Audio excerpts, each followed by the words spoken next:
Hi guys, welcome to Bini's kitchen. ഞാൻ ഇന്നിവിടെ നല്ലൊരു കട്ടത്തൈര് ഉണ്ടാക്കുന്നുണ്ട്. നിങ്ങൾക്കറിയാം, എങ്കിലും ഞാൻ ഉണ്ടാക്കുന്നത് എങ്ങനെയാണെന്ന് നിങ്ങൾക്ക് കാണിച്ചു തരാമേ. ഗായ്സ്, ഞാനിവിടെ നല്ല തൈര് ഉണ്ടാക്കുന്ന നിങ്ങൾക്ക് കാണിച്ചു തരാമേ. പാലൊറ ഒഴിക്കുന്നത്. ഞാനിവിടെ ഒരു 1.5 ലിറ്റർ പാൽ എടുത്തിട്ടുണ്ട്. ഇത് ഞാൻ തിളപ്പിക്കാൻ വച്ചിരിക്കുകയാണ്. ഇത് നല്ലപോലെ തിളയ്ക്കണം. പാൽ നമ്മൾ നല്ലപോലെ തിളപ്പിക്കണം. ഇങ്ങനെ ഇളക്കി കൊടുത്തോണ്ടേയിരിക്കണം. നമ്മൾ തൈര് വീട്ടിൽ തന്നെ പാലൊറ ഒഴിച്ചുണ്ടാക്കാമെങ്കിൽ അത് നല്ല ടേസ്റ്റാണ്. നിങ്ങൾ നല്ലപോലെ ഇതുപോലെ പാൽ കാച്ചണം. നമ്മൾ കാച്ചുന്ന പാലിനകത്ത് വെള്ളമൊന്നും ഒഴിക്കാൻ പാടില്ല. അങ്ങനെ നമ്മുടെ പാൽ തിളച്ചോണ്ടേയിരിക്കുന്നു. നമ്മൾ ഇളക്കി കൊടുത്തോണ്ടേയിരിക്കണം. തിളച്ചാലും ഒരു 5 മിനിറ്റ് കൂടെ നല്ലപോലെ പാല് വേവിച്ചെടുക്കണം. അങ്ങനെ നമ്മുടെ പാൽ നല്ലപോലെ ഞാൻ വേവിച്ചെടുത്തു. നല്ലപോലെ തിളയ്ക്കുന്നു പാല്. അങ്ങനെ നമ്മുടെ പാല് കുറച്ച് കുറുകിയിട്ടുണ്ട്. നല്ലപോലെ തിളയ്ക്കുന്നുണ്ട്. ഇനി ഞാനിത് സ്റ്റൗ ഓഫ് ആക്കാൻ പോവുകയാണ്.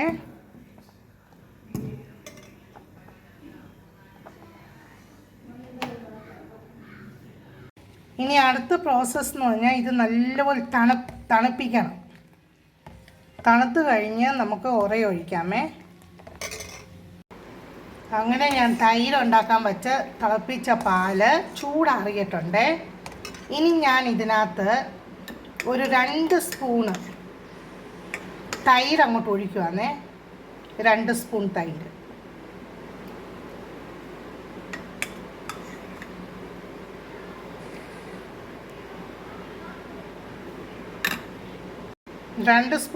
ഇച്ചോട് ഞാൻ അതിനകത്ത് ഒഴിക്കുവാണേ. എന്നിട്ട് ഇനി നമ്മൾ എന്ത് ചെയ്യും, ഇത് നല്ലപോലെ ഒന്ന് ഇളക്കി കൊടുക്കണം. ഇതുപോലെ നല്ലപോലെ ഒന്ന് ഇളക്കി കൊടുത്തിട്ട് ഇത് നമ്മളൊന്ന് അടച്ചു വെക്കണം. അടച്ചു വെച്ച് ഒരു 4-5 മണിക്കൂർ ആകുമ്പോഴത്തേക്ക് തൈരാവുമേ. അത് കഴിഞ്ഞ് നമുക്ക് നോക്കാമേ. ഇത് നല്ലപോലെ ഇളക്കി കൊടുക്കണം.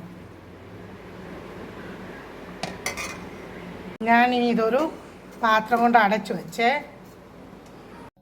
നോക്കൂ, നമ്മളുണ്ടാക്കിയ തൈര്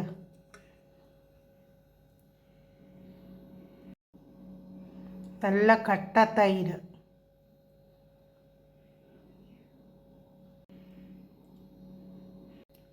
നമ്മൾ വീട്ടിൽ ഉണ്ടാക്കുന്ന തൈരിന് ഒരു പ്രത്യേക ടേസ്റ്റാണ്. ഞാൻ ചെയ്ത രീതിയിൽ നിങ്ങളൊന്ന് ചെയ്ത് നോക്കണേ. Thanks for watching my video. Please like, share and subscribe my channel. Thank you.